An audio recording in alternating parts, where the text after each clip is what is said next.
Hi കൂട്ടുകാരെ, ഇന്നത്തെ കഥ ശ്രദ്ധിച്ചു കേൾക്കണേ. 2 തത്തമ്മമാരും കൂട്ടുകെട്ടും. ഒരിടത്ത് പച്ചപ്പും പൂക്കളും നിറഞ്ഞ ഒരു വലിയ കാടുണ്ടായിരുന്നു. ആ കാട്ടിലെ വലിയൊരാൽമരത്തിൽ 2 കുഞ്ഞു തത്തമ്മമാർ താമസിച്ചിരുന്നു. പച്ച എന്നാണ് എല്ലാവരും അവരെ വിളിച്ചിരുന്നത്. അവർ രണ്ടുപേരും കാണാൻ ഒരുപോലെയായിരുന്നു. നല്ല പച്ച നിറമുള്ള തൂവലുകളും ചുവന്ന കൊക്കും കഴുത്തിൽ ചെറിയൊരു മണിയും അവർക്കുണ്ടായിരുന്നു. ഒരിക്കൽ കാട്ടിൽ വലിയൊരു കൊടുങ്കാറ്റ് വീശിയടിച്ചു. കാറ്റിൽപ്പെട്ട് ആ 2 കുഞ്ഞു തത്തമ്മമാരും 2 ദിക്കുകളിലേക്ക് തെറിച്ചുപോയി.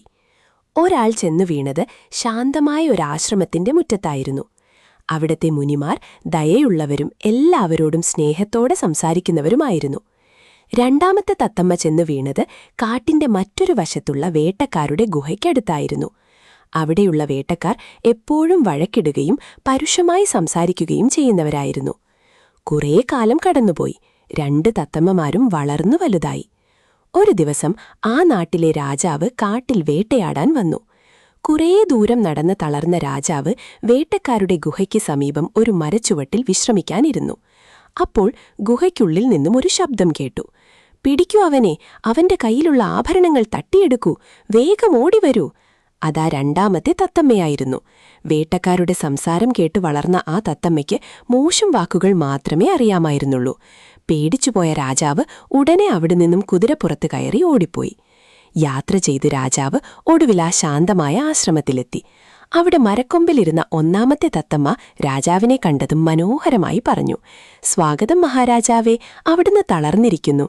ദയവായി ഉള്ളിലേക്ക് വന്ന് അല്പം വെള്ളം കുടിക്കൂ, വിശ്രമിക്കൂ." രാജാവ് അത്ഭുതപ്പെട്ടുപോയി.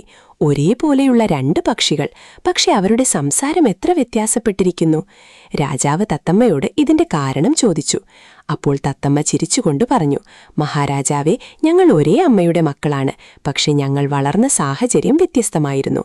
അവൻ വേട്ടക്കാരുടെ കൂടെ വളർന്നു, അവർ പറയുന്നത് പഠിച്ചു. ഞാൻ മുനിമാരുടെ കൂടെ വളർന്നു, അവർ പറയുന്നത് പഠിച്ചു. നാം ആരുടെ കൂടെയാണോ ജീവിക്കുന്നത്, അവരുടെ സ്വഭാവം നമ്മളിലും വരും." രാജാവിന് കാര്യം മനസ്സിലായി.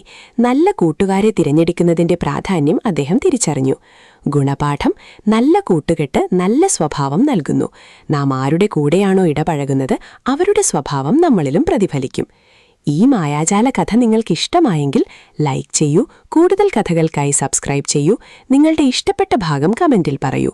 പുതിയ കഥകൾക്കായി ഫോളോ ചെയ്യൂ. വീണ്ടും അടുത്ത മായാലോക കഥയിൽ കാണാം.